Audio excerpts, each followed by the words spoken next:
Hi everyone! Welcome to our video on considering multiple perspectives. Now, in this module, you're learning how to think critically, to think effectively, and to get to places where you might not be fully sure of where you're going, which is okay.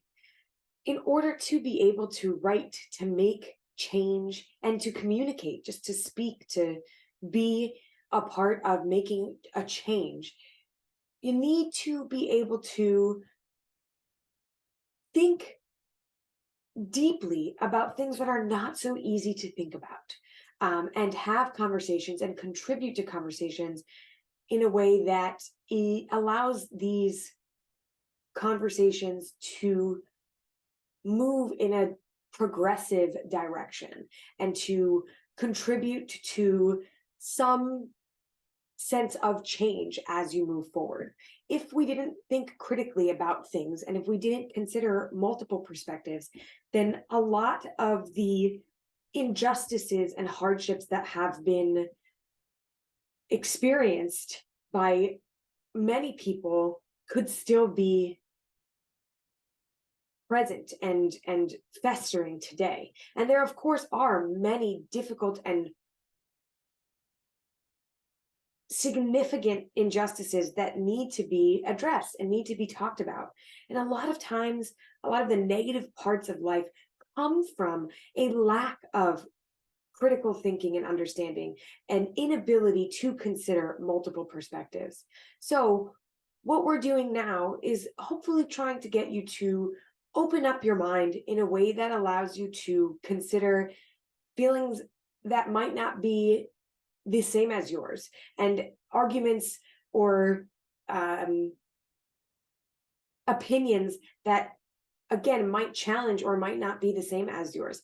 That's not to say that you have to accept everybody's opinions and arguments, but it is to say that thinking about what it might be like from another perspective, from another person's perspective, another living thing's perspective, you'll be able to be more conscious of how your words matter, what they mean, the purpose of what they are.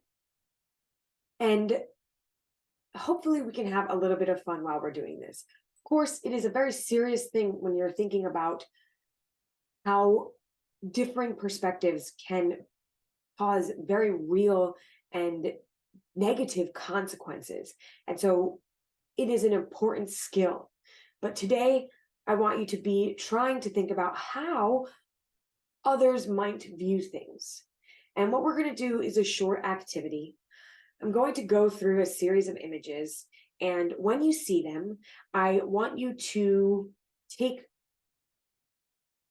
15 to 30 seconds or less and write down your description of what you see. So I wouldn't give it more than 30 seconds. Just look at the picture, write down what you see, and then we're going to go back and we're going to talk about each of these pictures. Okay, what do you see here? Just write down what you see here. And this one, I'm going to give you 5 seconds.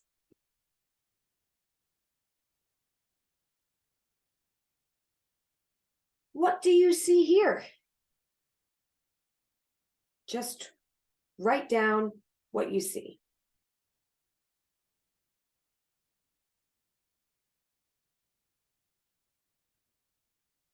How about this image? Describe what you see in this image.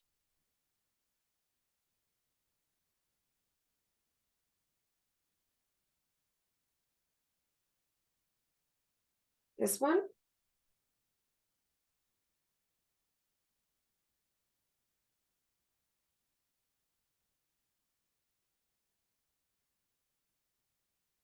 How about these similar images? What do you see in these images?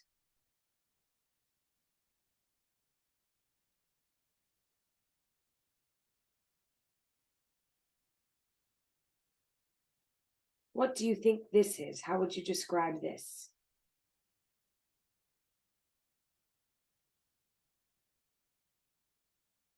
And lastly, what do you see here?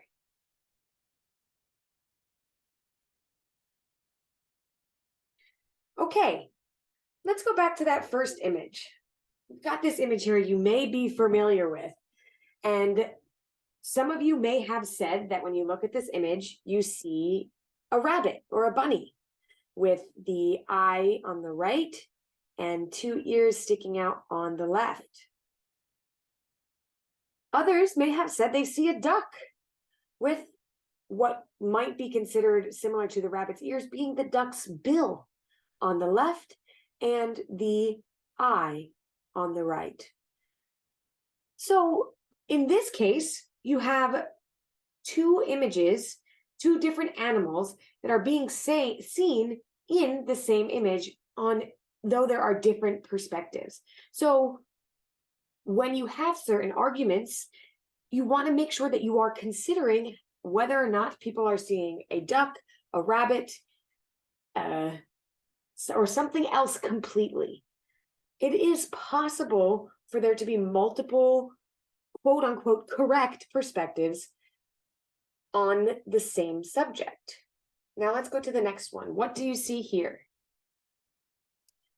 Some people see the kind of shadowy silhouette of a woman, with this being one eye on the right in kind of the white part, and her lips below that, and her chin below that. And so there's kind of a shadow of on a woman's face, with her hair being the black part here, and kind of merging into the shadow on her face. Others see the black part as a larger nosed individual playing a saxophone. So again, there are multiple perspectives on these images. I don't know if I am dating myself here, but some of you might be familiar with this pretty famous dress. And when this first came out, people were very stumped. Is this dress blue and black, or is it white and gold? And I will say to you that every time I look at this image from this lesson, it changes for me. Sometimes I'm like, there is no way anyone can see this as blue and black because it looks so white and gold. At my current, on my current perspective is that it is definitely blue and black, and there's no way you can see it as white and gold. So there's a huge, or was a huge debate on whether or not the dress was actually blue or black or white and gold. And so this type of exercise can help you realize that there can be multiple perspectives. People see different things and see things differently.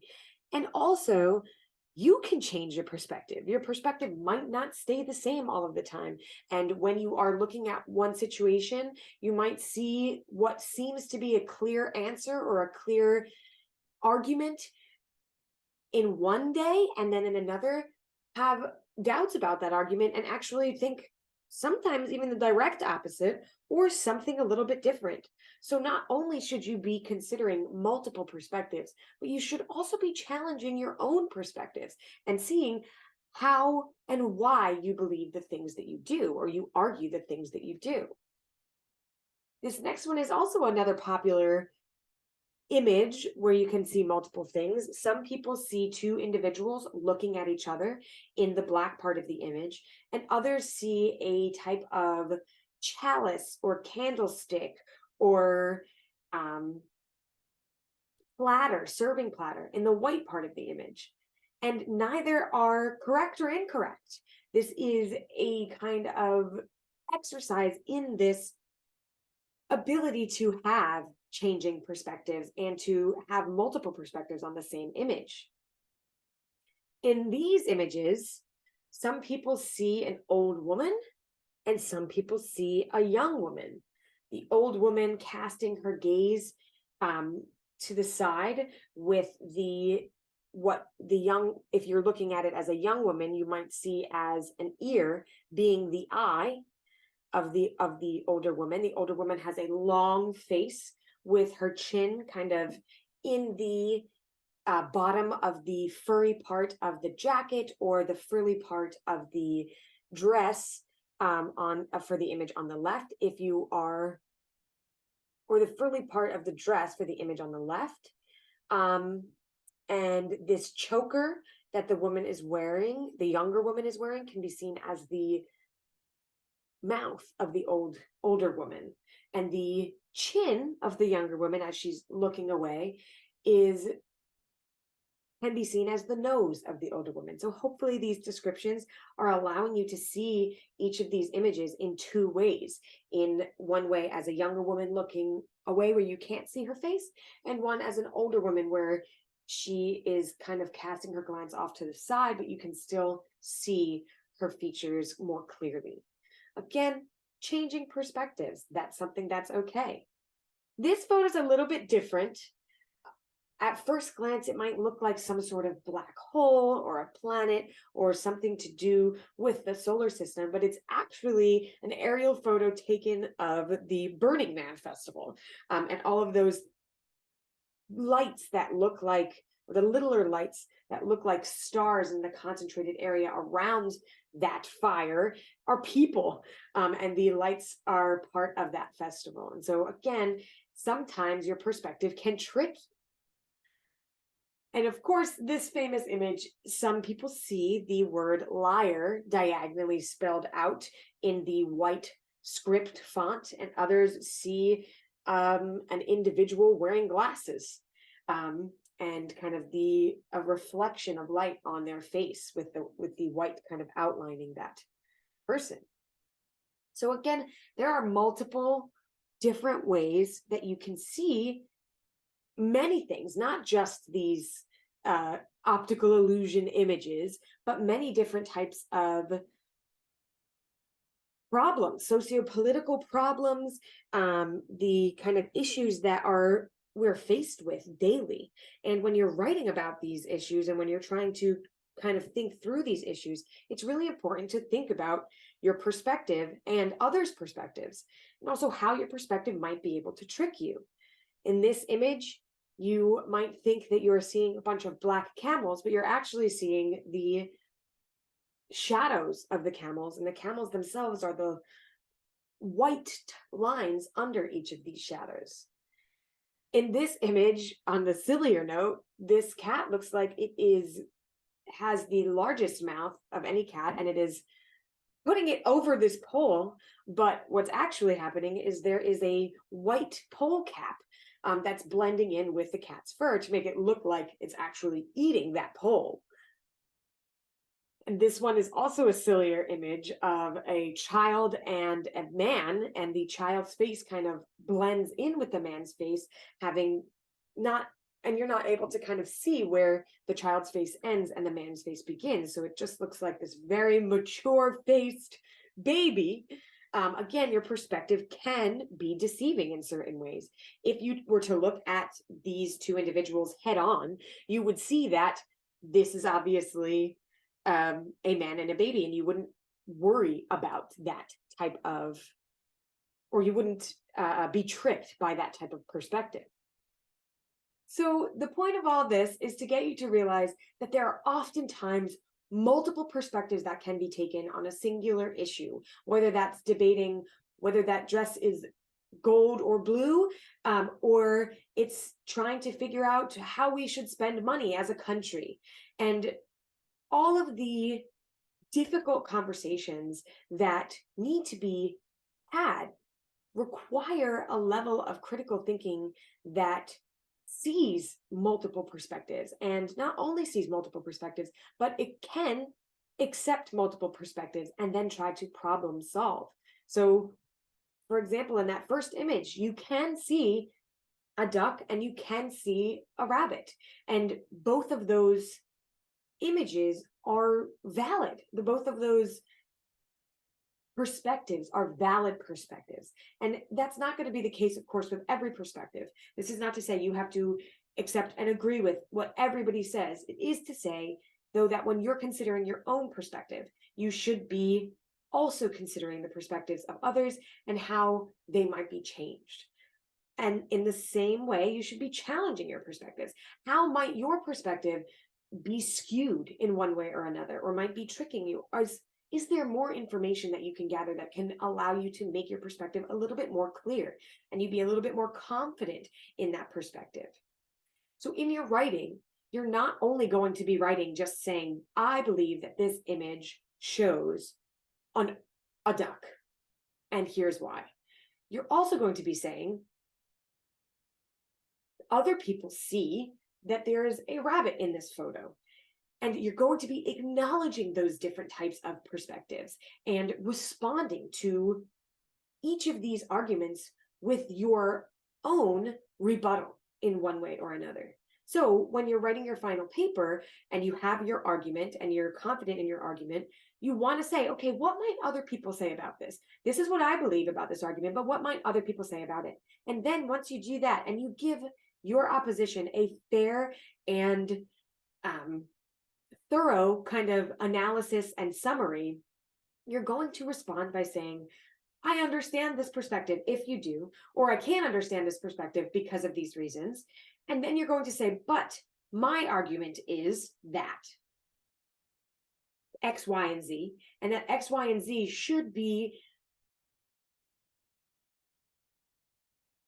explaining to your audience why your argument is stronger than the argument of the opposition. During this time in your writing, when you're considering how you're arguing and you're considering how to make a strong thesis and a strong argument, you might realize that what you originally thought before you started to do your research, or even after you've done your research, but before you started to consider multiple perspectives, you might realize that, wow, I actually don't believe this. Or maybe you don't, you think that your opposition has stronger evidence and you agree with what they're saying. That's absolutely okay. And it happens all the time. That doesn't mean you have to rewrite your entire paper. That's the good news. The good news is the evidence that you have already collected when you had a different perspective can be used as your new opposition. And you can say, okay, well, I even changed gears. That's okay for you to say in your paper. Like, I originally thought that it was a duck, but once I saw the rabbit, I realized that it is more likely a rabbit because of this reason. Additionally, you can have the argument that it is both a duck and a rabbit, and that both of those exist in a fair and obvious way. That's okay as well. So an argument doesn't always have to be duck or rabbit, A or B, black or white. It does not have to have that polarized opposition.